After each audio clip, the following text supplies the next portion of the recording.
first time together, but I feel like I know him because if you watch Impractical Jokers like I do, there's also a part of me that thinks that Sal's backstage with an earpiece and is going to be telling him stuff to say while he's on stage, which I hope not. But get on out here, Q! Brian Quinn from the Impractical Jokers, fellow Elvis lover.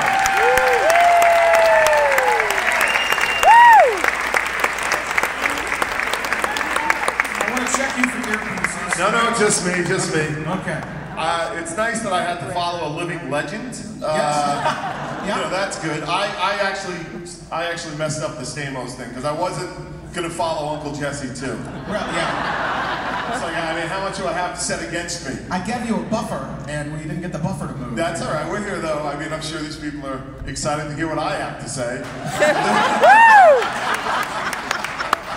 Hell yeah. It's great to have you here, and the smile on your face is the smile I've seen on everybody's face about being here at this time of year. It's a special place. It is a special place, and because this is probably in the course of my life my 9th time here, and I've been asked why do you keep going back to Graceland, and my thing is always like, you won't know until you go, and once you go, you're hooked. Yeah. And I've had some people come down and have the experience and text me and be like, you were absolutely right, it's special, it's something in the air, a little magical here, yeah. And huge fan growing up. She was, played a lot of the gospel records a lot, was my introduction to Elvis as a kid. She would put on the movies and like, you know, I'm sure everybody had this experience, you know. So I was always aware, and then I was born in '76, you know, so I was able to, I always think about like I was able to share the planet for a little bit there with the man, which is pretty nice. So in my lifetime, he was always just a larger than life figure, and the music was great and everything. And then something happened in 2015. I started getting into it a little more, and I had read Last Train to Memphis, and it completely ignited something in me. And I read that book and its follow-up. I finished this last page of the book, and I went on orbits, and I booked a flight the next day. I was in Graceland. I was like, I just gotta get down there. Yeah, and I came down, and it was really immersive, and they, you know, the people here, I don't know how much interaction you guys get to do with the people that run this place, but they're unbelievable people. They're just lovely, lovely people who care so much. I mean, I've never really seen anything like it, you know, so they were very welcoming and gave me the tour, and that was it. I just got hooked. And you being out there on Impractical Jokers, we love people like you because you're ambassadors for Elvis. You're out preaching the gospel of Elvis and sharing Elvis. You'll wear a t-shirt every now and then. Something to just show the love. I got a shirt in the museum. That's exactly right. I forgot. You're an icon. I'm a quote unquote, I mean, they lowered the bar a little bit to call me an icon, but I accepted it. I was like, I'll take pity icon. That's no problem. I mean, now, you left the shirt here a year or so ago. They're going to put it in a case pretty soon. I mean, right now it's on a hanger, just, you know, hanging on the thing. They're going to get you a case, man. All I want is a case. I'll pay for it. I don't care. Put it in a case. Yeah, no, it was funny because when I was here last year, Alicia Dean, who works unbelievable, she's just like, I love her. She's just like a dear friend. But I had it was like a baseball jersey, and it's right there, guys. You can touch it. It's not in a case. And I bought it at Graceland when I was on tour. I came through a couple of years before, and she was like, off with the shirt. And I was like, well, Alicia. I didn't know we had that sort of friendship. And she was like, no. And she gave me, because it was still in stock, so she just replaced it and took the one off my back and replaced it with another one. Unfortunately, the one she gave me was a size larger because I put on a little weight, so that was a little depressing.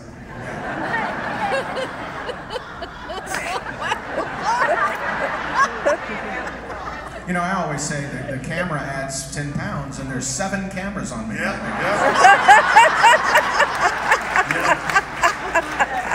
And then the pandemic, you know, it was like all I did, because you can't shoot Impractical Jokers, you know, with masks and everything like that. So we were in mothballs. How do you social distance Impractical Jokers? Can't do it. Yeah. It really can't be done. So I had 2 years in mothballs where I just ate A lot.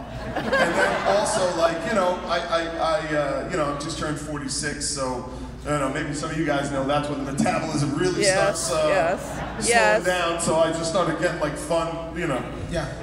That's why I'm wearing black, all black. Yeah. Johnny Cash was right.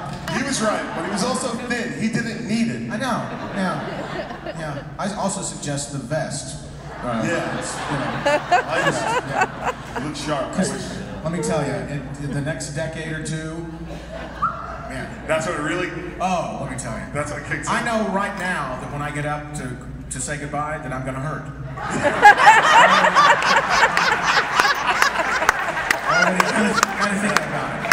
Now, your love of Elvis is shown to people who come visit your home, and I watched the video. I watched your video a couple of times. I showed it to my wife, and she said, "Oh my God, this guy is you." Because if it wasn't for her holding back, my entire house would look like the video that you tell us about, and I urge you to go online after he talks about it. Tell us about your special Elvis room. So it's the Elvis Bathroom. Stick with me.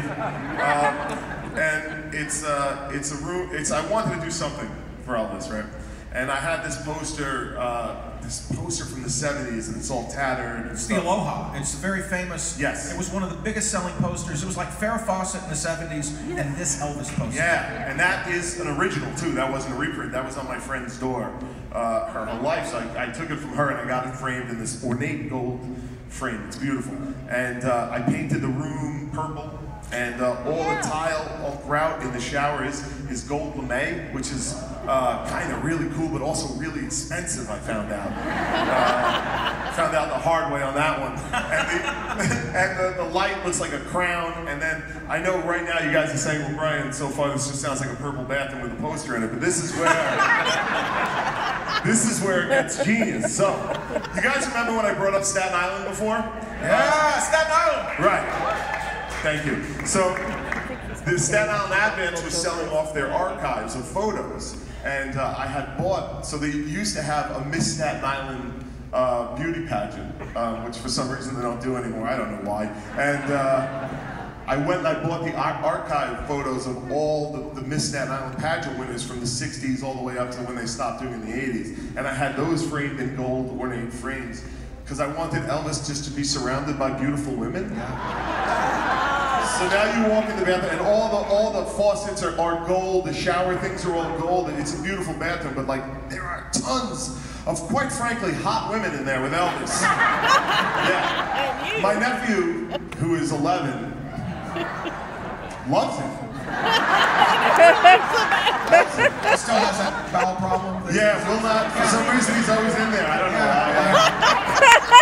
So this is actually answering a question, my next question. I can go ahead and mark this out, because I watched the video, and I've seen it so many times, and I'm just like, and I watch it and I go, did he have those photographs already? Or did he get them for the, where do you get all these Miss Staten Island photos? Now you've explained it. That's how I got it, Bought the archives out. And I was born in 76, so Miss Staten Island 76 has a perfect, like I really put them together. Yeah, well I'll tell you, the bathroom is the perfect place, because when you have a social gathering at your home, it's the one place eventually everybody's going to go in there. Yes, yeah. What's the look on their face when they come out for the first time?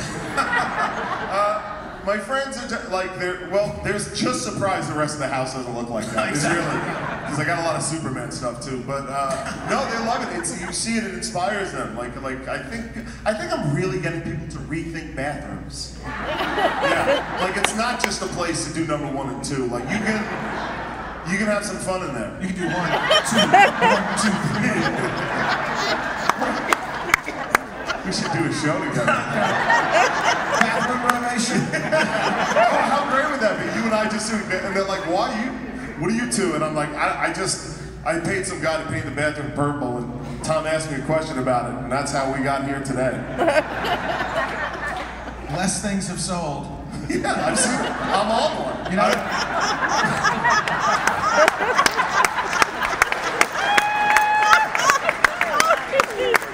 You guys are great. What a great crowd. What is today? Monday? Today's Monday? I'm telling you. A Monday afternoon crowd, and you guys are killing it. Yeah. People are getting ready for their lunch break. Yeah. Suckers. We're here. You know, for a short time, we had the same corporate boss because I was at Turner Classic Movies for 18 years. And I remember at Turner, Michael Wright was my big boss at Turner, and True TV, part of the Turner family. And when your show came on, it's addictive. It's like, I've never known when your show is on officially. It just seems to always be on. And it's the kind of show you can join at any point, and you're just hooked on it. And you watch 45 minutes, an hour and 20. You just kind of flows. It flows. You guys lull it in, and you're having. And one of the things that we say about Elvis when he was working on stage, he was having fun. Everybody, he was like, even the movies, man. When they're not fun, I'm going to stop doing them. You guys, I think that's what's so infectious about your show. Is you guys are having so much fun. Oh, thank you. Yeah, we are. If you don't know the show, it's called Impractical Jokers. It's a hidden camera show, a lot of like candid camera. But the joke is, oh, thank you. The joke, but the twist in the show is that the joke's on us. Like candid camera would go out and like fool other people. We keep putting ourselves in embarrassing situations, and it's me and my buddies from high school, and it seems like we're having fun. Yeah, we met in 1990, freshman year of high school, the four of us, and. It is, if it looks like we're having fun, it is because we are having the most fun. Yeah. Like, it is just going to work and just, like, I've not had to grow up at all. Like, I just go to work and goof on my friends, and they film it, and then they send me a check. It's crazy. And then you spend it on bathrooms. Yeah, and I blow it on, like, our photo archives and stuff. Yeah, it's a lot of fun, and the crew that we've been making the show with has been with us for 10 years. We've been on, we shot the pilot in 2010. So we've been on, like, we've been in people's lives. We've been forced down people's throats for 12 years. Yeah, which is getting crazy, because like now, like college, like people who've graduated college are coming up to me and they're like, you know, I started watching your show before high school. And like you were the show that me and my friends would watch. Yeah. And I'm like, well, how old are you? And they're like, yeah, I'm 26. And I'm like, how old am I? Wait a second, what? Yeah, it's weird. It's a weird feeling, yeah. My favorite thing on your show is when you guys have they have these little things in their ear, and they're off stage, you know, off the thing going, okay, this person walking up, tell him he looks like a butterfly. Or whatever it is. And what I love about it, it's you and it's Sal, it's any one of you, when they hear that, you just see, and Sal's great about he's like, because he's just like, oh, it's just, that's always my favorite moment in the show, is that moment that you realize, I gotta go do this. Yeah. We like to say that the joke works at least 3 times because, well, 4 times, because you got the moment that the person says it to you to say, which is funny. Yep. Then you have your reaction. Then you have when you actually do the joke. And then you have their reaction to it. Yeah, so it's like one joke pays off 4 times. Yeah, thank you. It's very amazing. You know, when we do it. Yeah, so it's and the show, you know, and I think the reason that so many people watch it, it's on True TV. They air it like 17 hours a day. I think it's because it's not a mean show. It's not like not that Candid Camera was mean, but like people were the butt of the jokes. And like we're the butt of the jokes, and we love each other. So you can really get away with anything if you know, if it comes from love. If it's your best friend and you're just busting his chops, then you know it's not me unless my friend's afraid of cats, so I always throw cats on him. Yeah, he is. It's that type of show. It's that type of show. Yeah. Well, we're so happy to have you here as part of Elvis Week, and like I said, to have someone out there that's on television, that's got, you know, have all these followers, you have all these people that recognize you. And I wonder about on the show how many things are blown because one of you walks out and they're like, hey, it's Q. Yeah, it happens. Yeah. It happens. We get recognized a lot more now. We have, and we never reveal what they are because once we tell people what they are, it's over. Yeah. Like, we have systems and methods to weed out people who know the show. We have to develop them over the years. Yeah. And some people can still get through, and then we just don't use that footage, because it's never funny. If someone knows the show, all the tension's gone, and it is never funny. You need those people being like, what is going on around here? Those are the people that make it funny, so. Well, like we do with Elvis, you bring them to Elvis, and he takes care of everything else. If you sit down and watch 5 minutes of the show, you're hooked. And it's a great show for that. And it's great, like I said, to have you out there in the world with your love of Elvis at the forefront. You never cease to want to talk about Elvis. And I never cease to want to talk at all. I'll stay up here all day. I don't know.